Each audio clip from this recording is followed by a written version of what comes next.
wabarakatuh. Alhamdulillah, pada siang hari ini kita berjumpa kembali pada pembelajaran KBM Pendidikan Agama Islam. Anak-anakku sekalian, marilah kita buka pembelajaran kali ini dengan bersama-sama membaca Al-Basmalah. Bismillahirrahmanirrahim. Baiklah, pada siang hari ini Pak Naskah mau memberikan materi tentang khutbah. Ya.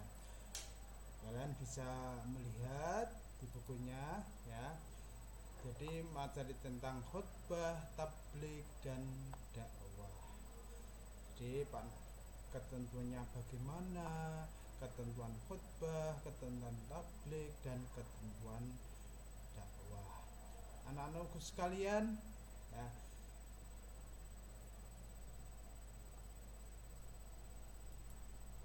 menerangkan tentang makna serta keutamaan khutbah, tabligh dan dakwah, dan juga ketentuan khutbah, tabligh dan dakwah.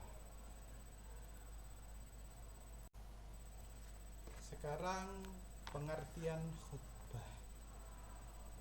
Khutbah berasal dari kata khotoba yakhtubu khutbah, yang berarti adalah ceramah atau pidato. Khutbah Jumat ialah bentuk ceramah yang berisi dari nasihat dan wasiat keagamaan yang disampaikan kepada jamaah yang diikat oleh syarat dan rukun. Khutbah Jumat punya syarat dan rukun yang tidak boleh ditinggalkan, sebab terkait dengan sah atau tidaknya sebuah ibadah makhluk. Orang yang menyampaikan khutbah disebut dengan khatib. Khutbah Jumat, khatib harus memenuhi standar agar menjadikan khutbahnya sah. Adapun ketentuan menjadi khatib adalah yang pertama, khatib adalah Islam, baligh dan berakal sehat. Ketentuan yang kedua adalah mengetahui syarat, rukun dan sunnah khutbah. Ketentuan yang ketiga adalah suci dari hadas maupun najis. Yang keempat adalah suaranya jelas dan dapat dipahami jamaah.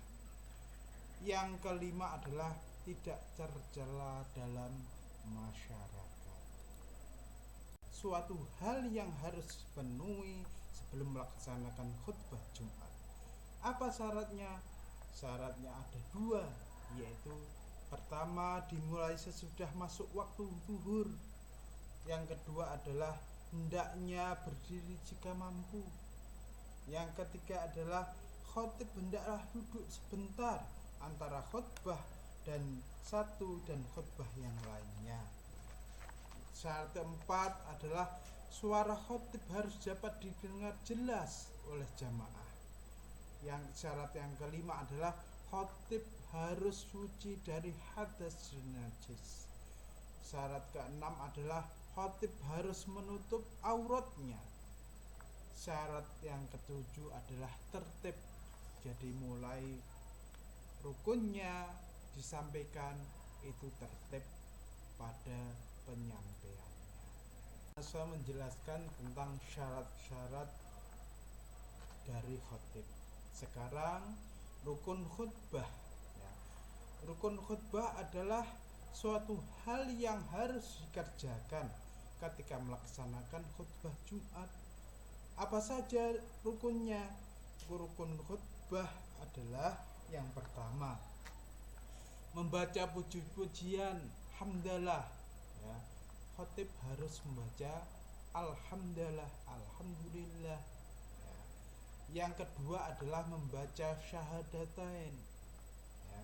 Yang ketiga adalah khatib membaca sholawat kepada Nabi Muhammad SAW.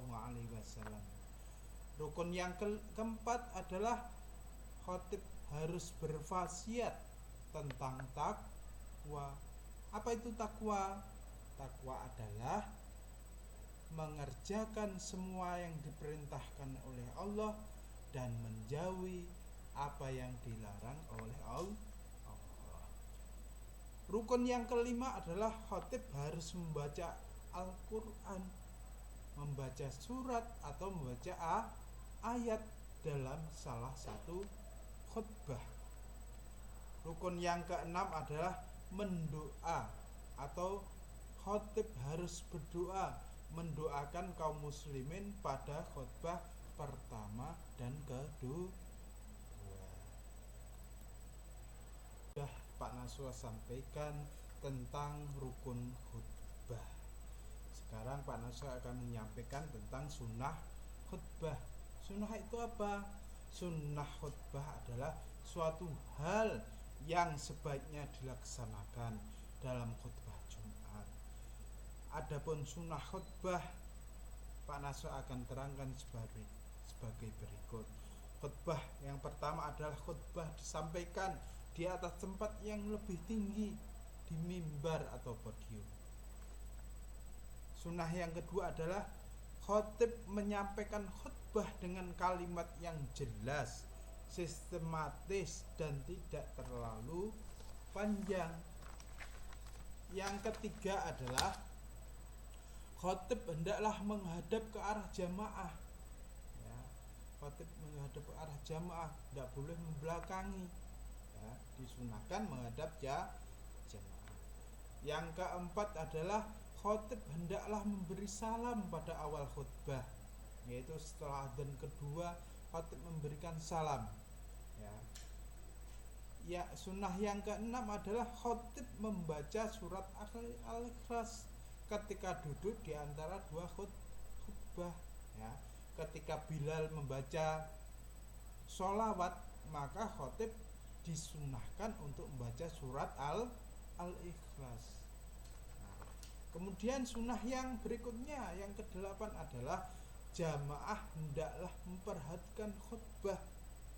Ya, jangan tidur pada saat khatib menyampaikan khutbahnya, karena itu adalah sunnah.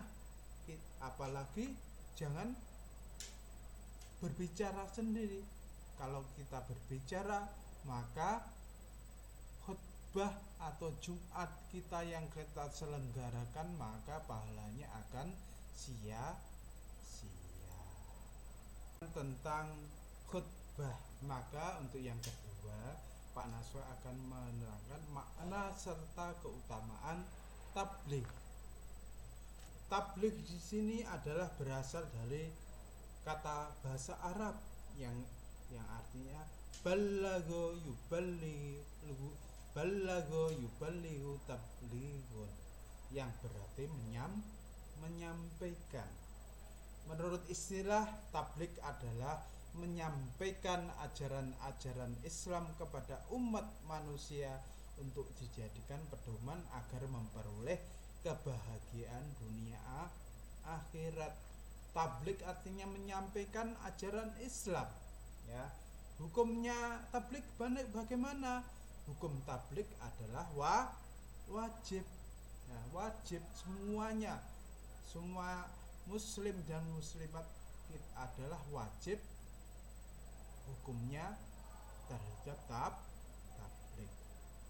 Ya, keutamaan tabligh misalnya, pertama, menumbuhkan sikap saling menasihati dalam kebaikan. Yang kedua adalah menjalin ukhuwah Islamiyah. Ya, di dalam tabligh yang menjadi inti masalah adalah bagaimana agar sebuah informasi tentang agama Islam bisa sampai kepada objek dakwah. Tetapi tidak ada tuntutan lebih jauh untuk mendalami suatu masalah. Tabligh adalah dakwah Islamiyah dalam bentuk khusus, ya, lisan maupun tulisan, untuk menyampaikan ajaran agama Islam kepada orang lain. Pelaksanaannya tabligh bisa dilakukan kapanpun, dimanapun, di tempat apapun bisa dilaksanakan. Ya. Orang yang bertabligh dinamakan mubaligh atau mubalighat. Ya.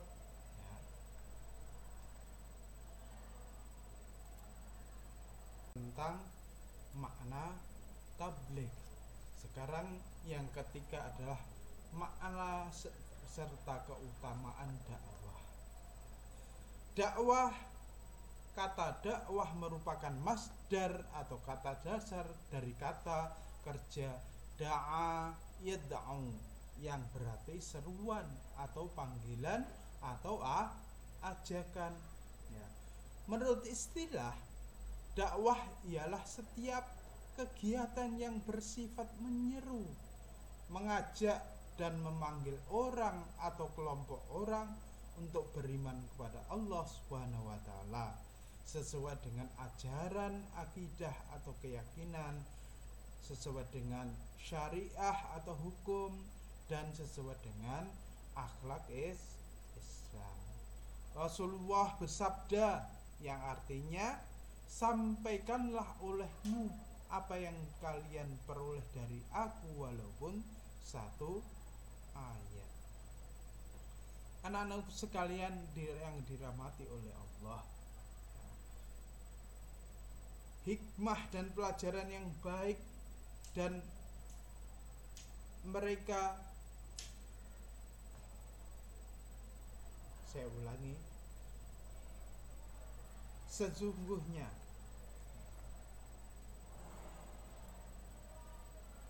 dirahmati Allah, metode dakwah ya, menurut Al-Quran surat An-Nahl ayat 125 adalah bagaimana dengan berdakwah itu. Pertama adalah bil hikmah. Apa itu? Kebijaksanaan. Artinya dengan cara yang jelas dan tegas sehingga dapat membedakan antara yang hak dan yang batil. Penyampaian dakwah ini lebih dahulu harus mengetahui tujuannya dan mengenal secara benar terhadap orang atau kelompok yang menjadi sasaran dakwah. Metode yang kedua adalah mau'idhah hasanah, yang artinya berdakwah dengan nasihat yang baik. Maksudnya apa? Dengan menyenangkan hati, tidak menyakitkan dan tidak memaksakan, tetapi dengan cara persuasif, yaitu memberikan kesempatan kepada orang untuk berpikir dan menentukan sendiri. Anak-anak sekalian, metode yang ketiga adalah mujadalah. Mujadalah artinya apa? Berdiskusi. Ialah cara berdakwah dengan saling tukar pikiran dan informasi.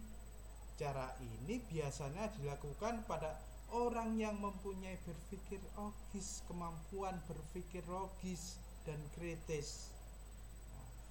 Berdakwah atau menyeru kepada orang atau kelompok orang agar meyakini ajaran Islam dan mengamalkan ajarannya merupakan tugas suci bagi kita semuanya, sebagaimana perintah Nabi Muhammad SAW dalam kandungan hadis di atas. Dakwah bisa dilakukan dengan lisan, bisa dilakukan dengan tulisan, dan juga bisa dilakukan dengan perbuatan, sebagaimana yang pernah dicontohkan oleh Rasulullah SAW dalam hidupnya. Dakwah sikapnya adalah wajib. Makna dakwah di sini adalah mengajak, menyeru atau memanggil. Ya, itu adalah